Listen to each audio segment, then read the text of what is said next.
Disney Cruise COVID travel. Is it still worth it? Hi everybody, welcome back. This is Anne with some more of your Disneys. And today I'm extremely excited to share with you COVID changes on the Disney Wonder. So let's get into it. We were extremely blessed to be able to be on the Disney Wonder. Last week there were a little over 400 guests on our sailing. It was an amazing cruise. It's been about a year and a half since the Disney Wonder has been back out with guests, and we were extremely excited to be there that first week. We took a 3-night cruise out of San Diego, and to us it was absolutely worth it. That being said, for some of you, I don't think it is worth it. First of all, we need to start with before you get on the ship. It's very important to go to the Know Before You Go section on their website. All of the changes are in there, and they have it broken down very easily for you, from pre-trip preparation to embarkation, on the ship, debarkation. Just make sure you check it. It's very important. Their rules are changing a lot these days, and it's a very dynamic process. To begin, before you get on the ship, they have a pre-cruise checklist, and some of the important things are going to be,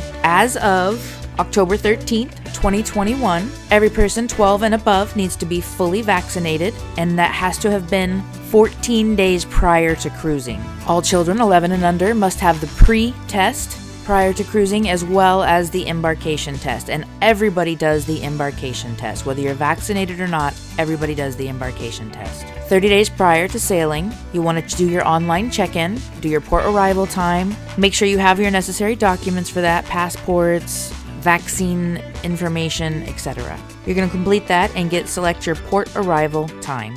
You must have that check-in and port arrival time information when you arrive to the ship. 2 weeks prior to cruise, you'll want to create your Safe Passage account and upload all of the qualifying documents that they request. And Safe Passage must be done for every single person in your family. 3 days prior to cruise, those that are 11 and under and unvaccinated will need to take a test. Verify exactly what type of test they need and make sure you get that information in. I'm not even going to tell you exactly what the test is because it changes. Just go to the website and make sure you know what they need. When you get to the port on embarkation day, you must arrive during your 15-minute window.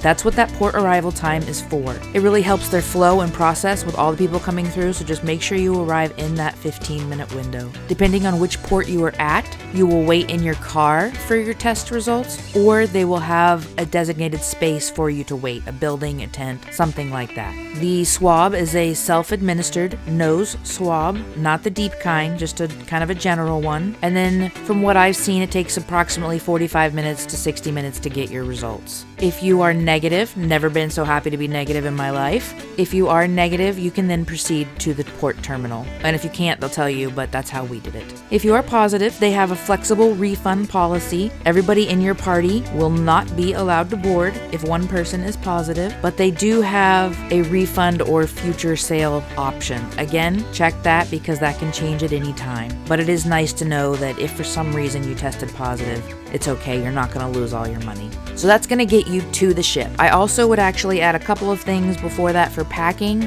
We made sure to bring our own hand sanitizer and multiple masks. You do have to wear masks when you are on the ship at all times, unless you are actively eating or drinking or standing still for a Disney photographer to take your photo.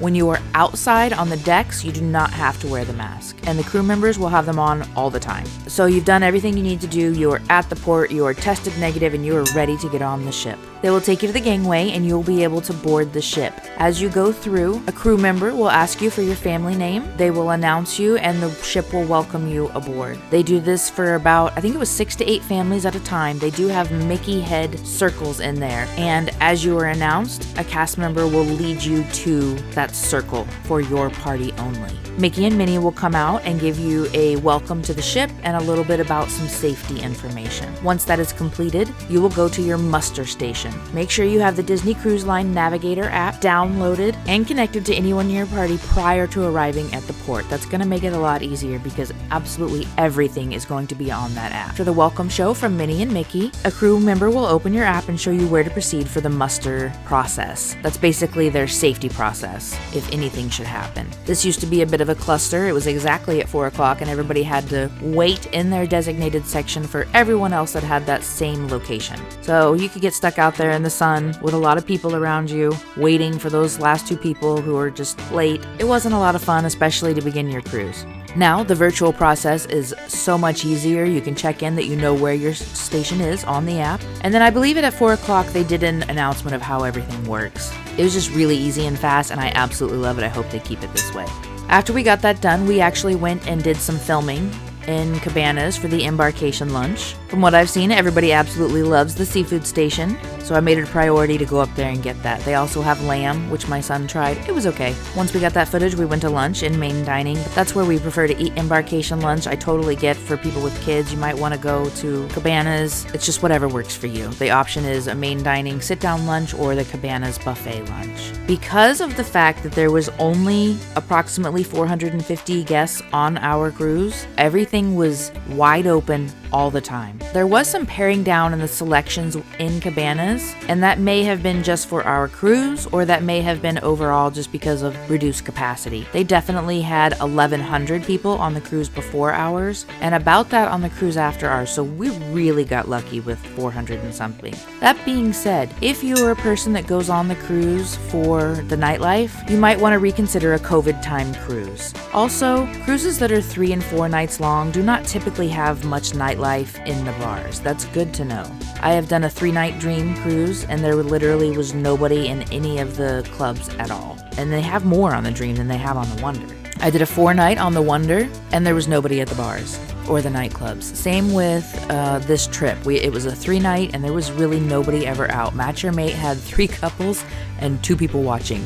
Also, if it's one of your first cruises, you might want to consider doing it later, depending what's important for you. They didn't have bingo. Like I said, the bars were not very full. We have done a couple of 7-night cruises on both the Wonder and the Fantasy. And for those cruises, the bars were full, sometimes so full you couldn't even get in. And make a note, they're doing capacity at bars and lounges right now. If it hits the max, you can't get in. So it's a very fine line right now with cruising. It really has to be something you want to do and in the way they are doing it.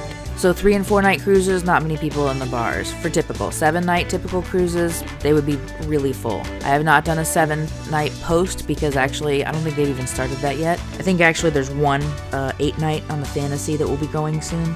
But yeah, the bars were just empty, and if that's important for you, nightlife, hanging out with other people, dancing, etc., it's a major thing to consider right now. It is not at all important to me. I was super happy to get all of those locations without a lot of people in them. That was great for our filming purposes, and I just really loved seeing the ship that empty. However, if I had not been filming the entire time, it might have been a little different.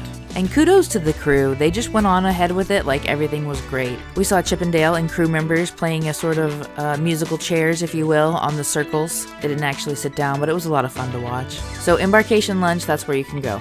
After embarkation, you pretty much can do what you want. The kids clubs were open with an open house. Typically the kids clubs will have open houses throughout the cruise. On this one, there were open houses for the Oceaneers Club and Lab at 8 a.m. on days 2 and 3. Vibe and Edge only had a 1-hour open house, and it was right after we got on the ship. I wish I had realized that. I wasn't able to get any Edge or Vibe footage because of that. So it's really just important to check in. What are your requirements for the cruise, and are they doing those things right now? For the kids clubs, I heard that there are pre-reservations that need to be made. Once you are on the ship, you can make more if they have availability. They're 1.5-hour slots. Some people have had a fabulous time getting those. Some people have not been able to get them at all. We did not have any children with us. I have not had personal experience with that. I saw it in some of our Facebook groups, but I would definitely watch a few more videos or do a little more research for those that that's very important for. For the dining, pretty much everything is still available. It is a little bit pared down in the buffet, but that's really the only place I saw it. Cove Cafe's case was full. Room service was fully available, and they had the full menus at all the main dining restaurants. Actually, the one other change is the Palo Brunch. Palo Brunch was previously a huge brunch with tables of seafood, including caviar, pastries, cheeses, meats, etc. That is not happening now, and I do not know if or when it will come back. I really hope it does. It was my favorite, but for now, they are giving you a menu, and you choose from the menu. You can still get like a seafood plate or a sweets and pastry plate, but it does not have all the options that the setup buffet had. In Cabanas, for the buffet, they will serve you. You let them know what you would like, and they will put it on the plate for you. So those are the changes to service, and in addition, your server will wear a mask. They did do the show in Tiana's, but it was pared down a little bit and they kept to the perimeter, and Tiana didn't come up to any tables or anything like that. That's pretty much the dining changes. The changes for characters I really love. That being said, I am not one that's going to stand in line to just get a picture next to them or to get a hug. It's just not necessarily important for me, and it is not something they are doing right now. Right now, visits with characters from 6 feet away, and there is a roped barrier around them so you can't actually access them. And I totally love the new character interactions so much more. There was always long lines for characters. They would list their time when they're there. There were more than at Disney World, in my opinion, but they were still just lines. Get in line and wait to meet your character. The character interactions now are so fun. We saw Chip and Dale doing musical circles with crew members. That was a lot of fun to watch. There was literally nobody in the atrium except them and me. It is just so bizarre to be on a cruise ship with that few people. And if it hadn't been filming constantly, it might have felt almost a little eerie. But it was also just so much fun to see the ship again and see people having fun and to be able to get the footage I needed. That was really important for me. We were on a Halloween-themed cruise, and we saw the characters in their regular outfits as well as Halloween costumes, and that was a lot of fun as well. They also had the princesses out there. They would have a couple on the stairs, a couple out on the balconies. They would just kind of be all around the atrium. On the last night of the cruise, we also had the Fab Five come into the dining room and do kind of a tour around the dining room, some clapping, a little bit of a show. That was fun as well. I did also see Thor and, as he says, Spider Child in the kids club. And I also heard that they got to do things like play hide and seek with Jessie. Obviously, none of this is standard, so don't expect any of it, but it's a new experience and I think it's a lot of fun. It was really fun to see the characters in that way for me. For the outdoor spaces, the pools were open. They had about a 15-minute time frame. Children could get in, swim for 15 minutes, and then go back to the end of the waiting line. On our cruise, obviously, with 450 people, there was no wait. They just kept going. They would get in the line, but they could just get back in. I believe hot tubs are going under a similar rotation. I did not try them on this trip, though. We did not see a lot of people in the adult pools, never more than a few at a time, so that worked just fine also.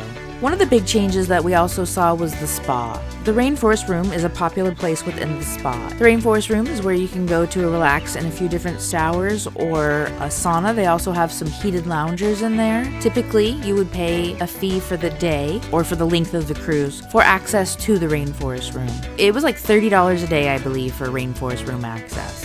For this cruise, it was over $100 for an hour and a half access to the Rainforest Room. And that was specifically for your party of up to 10 people. That's totally not worth it for me, but I could see how that could be worth it for some particular groups. So just another consideration. Also, the locker rooms and showers are not available right now. The restroom there is available, but that's it. The gym will be open as well. Just make sure you check the hours for that. I believe that's changed a little bit as well, but it is open. The stage shows are physically distanced. They are doing them multiple times a day, and it is available on the TV in your stateroom as well if the TV is working properly. Ours was, so we got lucky there. I think it really just depends on where you are out in the ocean on when that TV works. But it worked for us the entire time, and we went from San Diego to Ensenada with a day at sea, just for reference. So the stage shows are physically distanced. They have them multiple times so that people can try to attend the shows. Make sure you arrive early in case it gets full. Typical rule of thumb I have heard is to arrive 15 minutes early for anything that you want to do so you can get a location. The deck shows were minimized. I don't believe they did a sail away show. If they did, I completely missed it. But I don't think they did. I believe that in place of that now is the Mickey and Minnie greeting in the atrium. They did have a Halloween theme night. It was Pirate Night as well as Halloween since it was a 3-night cruise. People wore their costumes. All the characters had their costumes on. I didn't see a party though, or any like trick-or-treating. They put a bag of candy in the room for the children. I requested one because I'm 5 and I love candy. They did have a deck show. I believe it was about 20 minutes long. Again, get there early so you can get a location. Even with only 450 people on this cruise, all of the spots were taken. They have socially distanced circles for you to stand on while you're watching it. I just kind of walked around and got filmed because there wasn't a good space for me. I didn't get there early enough. The fireworks were after the show, and I think they were approximately 3.5 minutes long. I don't know how long they usually are. I don't usually film them, but I did get this one, and it was just fun to watch. The staterooms are getting extensively cleaned twice a day. They've been updated so that they have new filtering systems for the air that get out 99.99% of all the gunk. You don't have to wear a mask when you're in your stateroom, obviously, but you do want to make sure you have it when you go out that door. I forgot a couple of times, so I just attached it to my lanyard. We still saw our stateroom hosts as much as before. As a matter of fact, I think a little bit more because they are doing a little bit more extensive cleaning processes. You'll need to have a little bit of patience with these new processes, as well as some repairs on the ship. For example, our stateroom had an air conditioner that needed a part replaced. These ships haven't been in working order for a long time. There's a lot of staterooms on there, so just have a little patience as they get things back to normal. If there's something going on in your room, let them know. They'll take care of it right away, and they are happy to do so. Activities are a little bit pared down as well. They did have a couple of family games, the Quest, a Family Feud type game, but I remember seeing more of those on the Navigator. I think that those are pared down a little bit for now. For adults, they did trivia, they did Match Your Mate, which was very empty, and I think that's about it. We usually spend our time on the ship eating a lot of food, walking around deck 4 to work off some of that food, and then having alcohol tastings and watching the shows. All of the tastings were still there. I think that there's fewer people in them, but I did not actually go to one since this was a filming trip for us. So for adults, I feel like it's kind of the same except for the lack of nightlife. For families, I think that there's not as many activities, but it still can be a lot of fun depending on why you go. Funnel vision was there as always. The chairs were socially distanced in groups of 2, and I really didn't see many people up there. Again though, 450 people, we got really lucky. So almost everywhere I went, the ship was basically empty. In the elevators, it is you and your party only. I only saw an elevator with somebody in it twice on the entire 3-night cruise. If you're used to Disney Cruise, you're used to seeing full elevators, especially on the Wonder because they're smaller. It was definitely a unique experience. Is it worth it? It depends. If it's your very first cruise and you're a bit of an introvert and you don't really care about the activities, you're just there to experience the ship, yes, it's absolutely worth it. You're never going to get anything like this again. If it's your very first cruise and a lot of activities are important to you, just going out, playing with the family, going to nightlife events, I would wait. It doesn't have those things happening right now. I know of, actually, there's a Leg Life viewer cruise going out, and I think that they will have a great time because within that group, they're going to have a built-in social network that's going to be going to the activities. So they're going to get the benefit of not as many people on board and having an adult set of people to enjoy the activities with. Most Disney cruisers know with any Disney cruise, you got to look at the magic because that's what makes them so special. There used to be a thing called fish extenders where you could create a Facebook group and share presents on the ship. You put a little door hanger outside the door. Those are not allowed right now. I have seen people doing that anyway in like a meetup type fashion. To each their own. I'm not doing that right now. If Disney says don't do it, I'm not doing it. I trust their safety, I trust their call, and that's why I cruise with Disney in part. The other part is the Disney magic. Seeing the characters out and about, hearing those songs that trigger something from when you were a child. It makes me really happy all of a sudden when these things happen. The other part of the Disney magic though is the crew. While there is great crew on probably every cruise ship out there, or can be, and I certainly experience fabulous crew on Norwegian, the big difference with Disney Cruise Line is that they just show you how much they care. And honestly, before this whole pandemic, I wasn't sure how much they did love it. They work a lot. They work 16-hour days sometimes, and they work every day that they're on contract. I think maybe they get partial days, but there's just not a lot of time off. They are there to work, and that can get exhausting. What I discovered through following a lot of cast members or crew members on Instagram throughout the closure is that Disney Cruise employees, for the most part, I'm sure there's an exception, absolutely love their jobs. They love being out on the ocean, they love supplying that magic and providing that magic for adults and children alike. This cruise was so special, as are all of them, but this one was so special because of the crew. And they're all special because of the crew, but this in particular, being on the second cruise back in that first week that the Wonder was back in action, it was really fun to see how much they were enjoying it. The last night before paying guests arrived again, they were all out there singing or playing loud music and just having a great time on the ship. They were so obviously thrilled to see guests on board again and to be back on the ships themselves.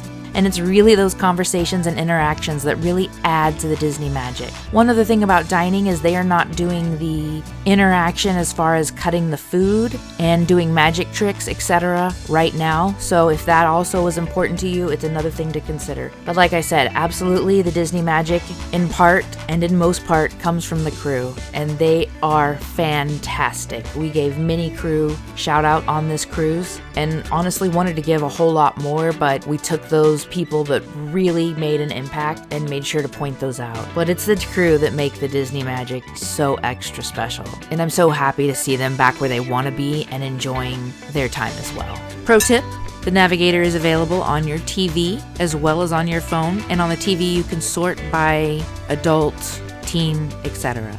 And debarkation testing, we didn't have anything like that. It was just a normal debarkation. The one change we really had was dining. Instead of an early and a late dining, because of the small number of people, they had one set dining time, but in 3 groups, like 6:50, 7, 7:10. That helps stagger people in and out. And even with that, the restaurants were like half empty. It was really an amazing trip. I totally understand why people say go if you can, and I wholeheartedly agree with that.